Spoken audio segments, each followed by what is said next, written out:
안녕하십니까. 가정의학과 최원철입니다. 제가 준비한 내용은 정신과 환자의 비만 치료에 대한 내용입니다. 선생님들이 정신과 진료를 하시다 보면 안티사이코틱스 복용 후 체중 증가를 호소하는 환자들이 많이 있으실 건데요. 이런 짧은 진료 시간에 체중 증가 부분까지 세세하게 진료 보시는 것은 현실적으로 무리가 될 수 있습니다. 이런 환자들이 호소하는 체중 증가에 대해서 진료 시 조금이라도 도움이 되셨으면 하는 바람입니다. 목차는 우선 안티사이코틱스로 인한 체중 증가에 대해서 말씀을 드리고 다이어트를 진행하게 하는 강력한 동기부여 요소인 체중 감소와 체형 변화에 대해서 말씀드리겠습니다. 끝으로 체중 감량 후 다시 체중이 증가되는 요요 현상과 이에 대한 대처 방안에 대해서 말씀드리겠습니다. 대부분의 안티사이코틱스는 복용 후 체중 증가를 일으킵니다. 보통 처음 약 복용 후 이니셜 피리드에 빠르게 증가되는 것으로 되어 있고요. 어린 친구들이 이러한 안티사이코틱 인듀스드 웨이트 게인에 좀 더 취약한 것으로 되어 있습니다. 체중 증가와 이로 인한 신체 외형의 변화는 결국 셀프 에스팀 문제뿐 아니라 약 복용의 컴플라이언스를 떨어뜨리는 요인이 되기 때문에 문제가 될 수 있습니다. 하지만 환자가 체중 증가를 호소한다고 해서 이 부작용으로 체중 증가가 덜한 약으로 약제를 변경하게 되면 원래 치료하려던 정신과적 질환이 재발할 수 있는 위험성을 가지고 있습니다. 또한 부작용으로 체중 증가가 올 것을 대비해서 루틴으로 체중 감소를 위한 약을 같이 처방하는 것은 권고되고 있지는 않습니다. 왜냐하면 모든 사람들이 약 복용 후 체중 증가를 보이는 것은 아니고 오히려 체중이 감소되는 경우도 있는 것처럼 이런 안티사이코틱스 복용 후 체중 증가는 복용하는 약제와 개인의 유전자, 환경적인 요인이 복합적으로 작용하기 때문입니다. 그렇다면 안티사이코틱스 복용 후 환자분이 만약에 식욕이 오른다, 아니면 너무 많이 살이 찐다라고 하게 되면은 진료실에서 선생님들이 쉽게 생각할 수 있는 부분이 식욕 억제제 처방인데요. 하지만 식욕 억제제를 복용하고 나서 이런 환각이나 환청 등의 정신 이상 증상을 보였다는 뉴스 기사뿐 아니라 케이스 보고 및 논문들도 쉽게 찾아볼 수가 있는데요. 교감신경 자극계인 이런 식욕 억제제는 정상인 분들에게도 그 자체만으로 사이코틱 이벤트를 일으킬 수 있기 때문에 이러한 사이코시스에 취약한 환자들에게는 더 위험할 수 있습니다. 결국은 모든 정신과 환자에게는 이러한 교감신경 자극 계통의 식욕 억제제는 처방하지 않는 것이 좋습니다. 그렇다면 살을 빼고 싶은 환자에게 어떻게 접근을 하느냐, 이게 문제인데요. 일반적으로 다이어트는 꾸준히 이끌어갈 수 있는 동기부여가 중요합니다. 즉 적절한 기브 앤 테이크가 있어야 하는데 가장 강력한 두 가지 요소는 다이어트 노력 후 발생하는 본인의 체중 감소와 혹은 본인의 체형 변화를 들 수 있겠습니다. 먼저 체중 감소에 대해서 보게 되면 비약물적 치료, 약물 치료를 구분할 수 있고 약물 치료는 식이 상담이나 운동 프로그램, 인지행동 치료를 생각해 볼 수 있습니다. 약물 치료로는 식욕 억제제를 제외한 다이어트 보조제 계통과 뒤에서 설명드릴 삭센다를 들 수 있겠습니다. 보통 환자분이 체중 증가를 호소할 경우 우선적으로 생각할 것은 비약물적 치료입니다. 선생님들 진료 시 우리가 쉽게 생각할 수 있는 부분이 살이 쪘다라고 하면 운동을 좀 해보세요 라고 얘기를 하실 건데요. 그렇다면 운동만으로 체중 감량을 얼마나 일으킬 수 있느냐, 2018년에 나왔던 논문이고 식이 조절 없이 유산소 운동만으로 이 체중 감량이 얼마나 일어날 수 있을까에 대한 내용입니다. 중등도 강도라고 한다면은 약간 숨이 차는 정도의 운동을 말합니다. 이런 중등도 강도로 주당 150분, 그러니까 주 5일을 30분씩 운동을 해야 이렇게 하더라도 2에서 3kg 정도 체중 감량이 일어난다고 되어 있습니다. 임상적으로 의미가 있는 체중 감량을 하려면 매일 1시간 이상씩을 이렇게 약간 숨이 차는 강도로 운동을 해야 된다는 건데 이게 현실적으로 좀 힘든 부분입니다. 날마다 운동을 1시간 이상씩 하는 것도 결코 쉬운 부분은 아니고요.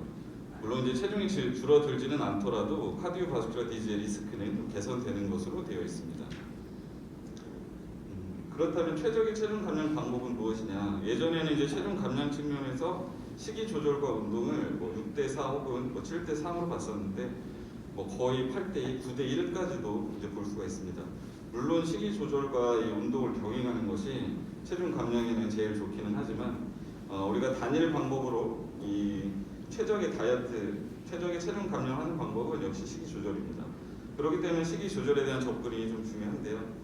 진료 시 우리가 식이 조절 부분을 단순히 적게 드세요라고만 하는 것은 큰 도움이 되지는 않습니다. 우리가 살이 쪘다라는 것은 단순히 많이 먹었다는 것을 좀 의미를 합니다. 이러한 과식이나 폭식의 종류에 대해서 분류를 해보는 것이 식이 조절 카운셀링에 도움을 좀 줄 수 있습니다. 이 환자분이 예를 들어서 뭐 감정적으로 뭐 과식이나 폭식을 했느냐, 아니면은 뭐 회식이라든지 뭐 결혼식이나 생일 파티 같이 이런 어쩔 수 없이 상황적인 것 때문에 과식이나 폭식을 했느냐, 아니면 단순히 그냥 습관적으로 과식이나 폭식을 했느냐에 따라서 이 치료가 좀 접근이 달라진다고 보시면 되겠습니다. 하지만 이런 과식 폭식에 대한 부분이 빈지층 디스오더의 이런 진단 크라이테리아에 해당하는 경우에는 새롭게 정신과 질환이 좀 발현된 경우이기 때문에 이에 준해서 좀 적극적인 치료가 필요가 하겠습니다. 하나씩 살펴보면 먼저 감정적인 폭식, 과식 같은 경우에는 현재 치료 중인 정신과적 질환의 치료가 도움을 줄 수 있습니다. 즉 기저질환의 치료가 이런 폭식, 과식의 조절에 도움을 줄 수 있기 때문에 현재 사용 중이신 약의 변경이나 용량 조절 등이 체중 감량에 도움을 줄 수 있습니다. 두 번째는 이제 상황적인 과식이나 폭식인 경우인데요. 보통 비만 클리닉들이 약 처방할 때 식욕 억제제 단독으로 처방하기보다는 이런 다이어트 보조제들과 함께 처방을 해서 식욕 억제되는 효과를 높여주는 좀 어주먼트 세라피로 가는 경우가 많은데 상황적인 과식 같은 경우는 본인들 스스로 이 과식에 대한 인사이트가 있는 경우이기 때문에 이때는 굳이 식욕 억제제가 필요하지는 않습니다. 대신 이제 다이어트 보조제 단독으로 어정템 세라피 하는 경우가 좀 많이 있는데요. 보통은 회식약이나 뭐 필요시약 이런 걸로 처방을 해서 많이 먹을 일이 있을 때에만 좀 복용하는 쪽으로 하고 있습니다. 세 번째는 습관적인 이제 폭식이나 과식 같은 경우인데 이때는 식욕 억제제가 도움이 될 수 있습니다. 하지만 이제 교감신경 자극 계통을 통한 식욕 억제제들은 이제 쓰지 않는 것이 좋으니까 결국 쓸 수 있는 식욕 억제제는 삭센다가 유일하다라고 할 수 있겠습니다.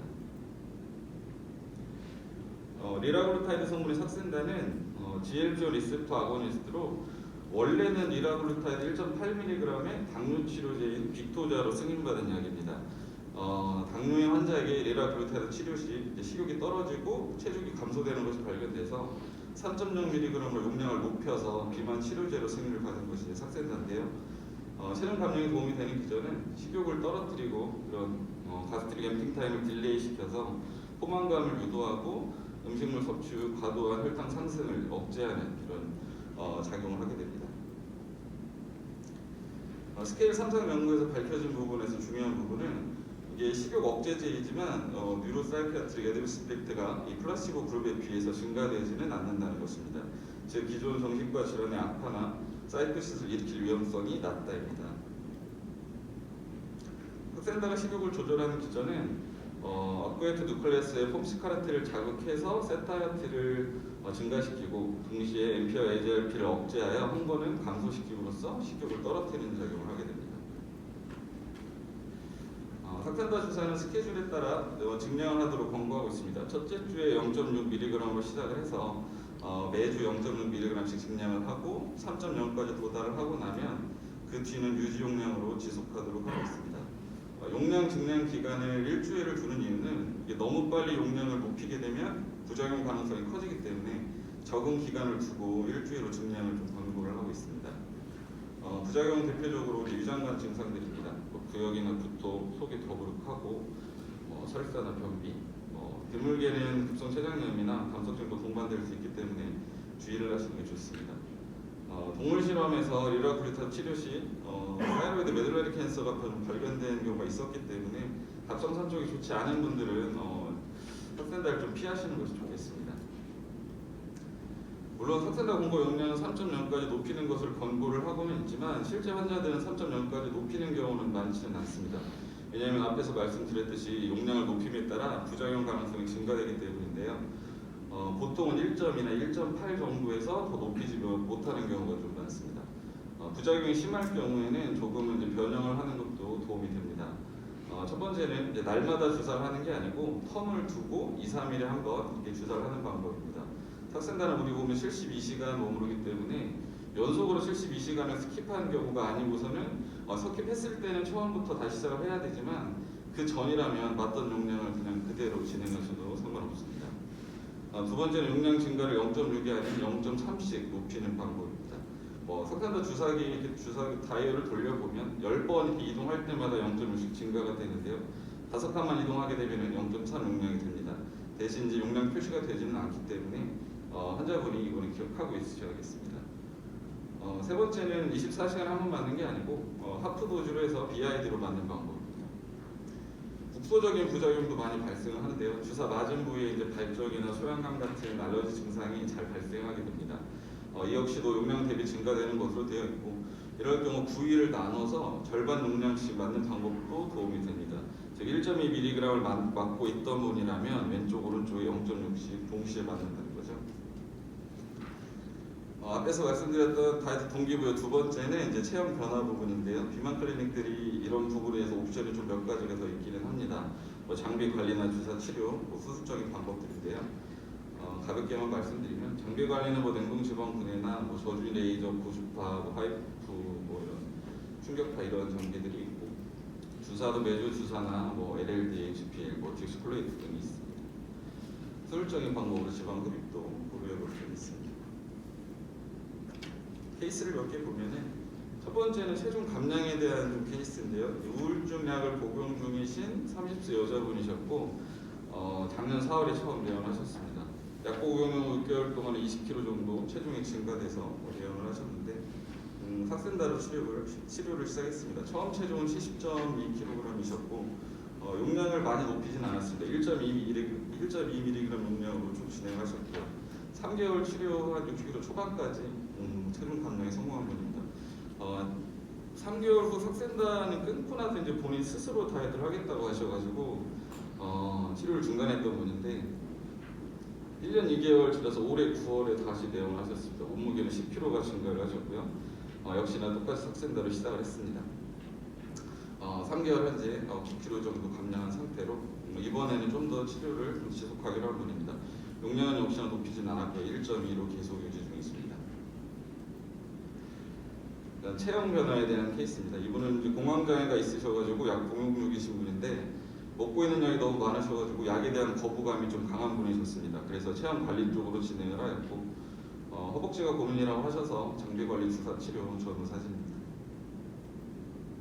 역시나 체형 관리 쪽으로 진행한 경우고 이분은 등살, 브레지어 라인 고민이셔서 주사 시술 진행한 분입니다. 이분은 우울증약 복용 중이신 분이셨는데 이분 역시도 약에 대한 거부감이 강하셔서 체형 관리 쪽으로 치료를 했습니다. 허벅지가 고민이셔서 주사 시술 진행한 분입니다. 즉 이런 장비나 주사 수술적인 방법으로 다이어트 자체를 대체하는 것이 아니고 이러한 방법들로 체형이 변화되는 것을 본인이 느끼게 되면 결국은 본인 스스로 진행하는 이런 식이 조절이나 운동 등에 좀 더 매진할 수 있는 동기부여가 될 수 있습니다. 비만이 원인이 되어 질환이 발현된 경우들이 많이 있습니다. 우울증이나 당뇨나 고혈압, 이상지질혈증, 비알코올성 지방간, 담소 관절염 같이 여러 가지 질환들이 비만으로 인해 올 수 있는데요. 한 가지 중요한 포인트는 설사 이러한 질환들이 비만이 원인이어서 왔다 하더라도 이미 질환이 발생한 경우에는 그 질환의 적극적인 치료가 우선입니다. 비만 치료가 우선이 될 수는 없습니다.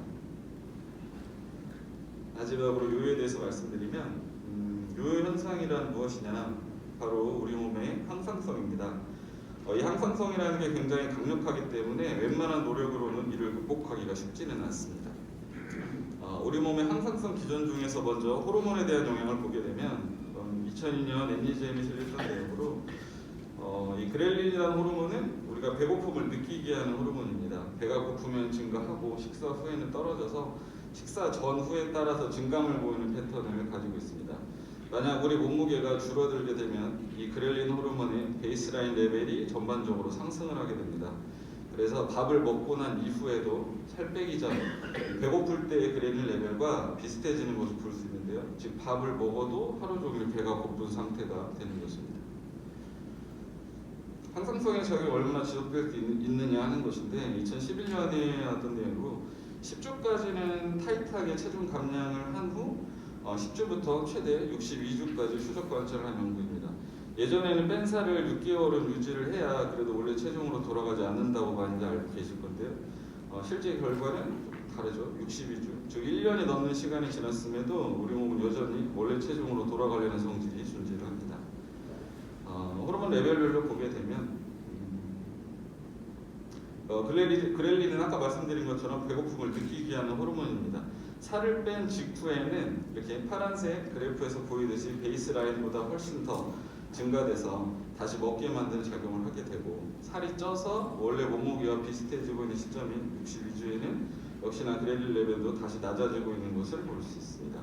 펩타이드 YY나 아밀린, CCK 등은 그렐린과 반대 작용을 합니다. 살이 빠졌을 때는 감소하고 살이 찜에 따라 증가되는 경향을 보입니다. 요요 현상 시 이러한 호르몬의 변화만 발생하느냐? 그렇지 않습니다. 기초대사량 역시 변화를 좀 보이는데요. 이거는 95년 애니즘 실험 내용으로 체중 증감에 따른 우리 몸의 에너지 익스펜디처 변화를 본 결과입니다.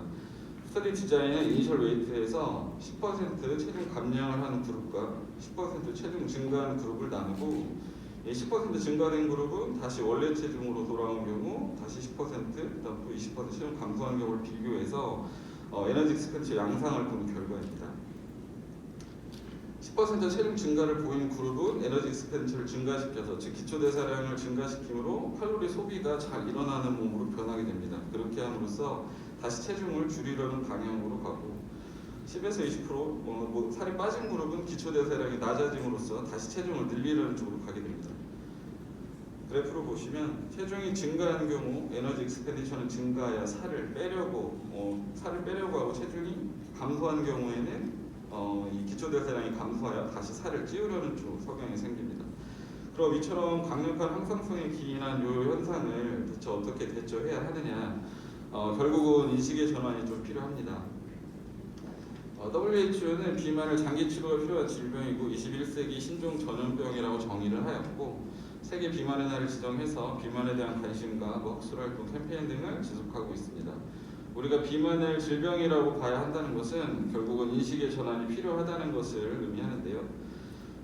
우리가 살을 빼고 다시 살이 찌게 되면 우리는 노요가 왔다라고 표현을 합니다. 하지만 이러한 요요 현상은 비만뿐 아니라 다른 모든 질환에서도 발생을 합니다. 당뇨약을 끊으면 혈당이 높아지고, 혈압약을 끊으면 혈압이 높아지고, 우울증약을 끊으면 우울 증상이 심해지는 것처럼. 하지만 이 경우에 우리는 요요라고 하지는 않습니다. 병의 재발이라고 이제 표현을 하죠. 질환의 재발은 결국 다시 적극적인 치료를 요하게 합니다. 약 복용뿐 아니라 타이트한 생활습관 교정 등등. 비만도 마찬가지입니다. 단순히 살이 찌는 경우를 요요가 왔다라고 보기보다는 어떤 비만이 재발을 했다라고 보는 것이 맞습니다. 우리가 재발이라고 느낀다면 약 복용이든 생활습관 교정이든 다시 적극적인 치료에 들어가게 됩니다. 이러한 인식의 차이를 의료진과 환자 둘 다 모두 가지고 있는 것이 살이 빠지고 다시 체중이 증가된 환자에게 접근하는 처음 시작점이 아닐까 생각을 합니다. 경청해 주셔서 감사합니다.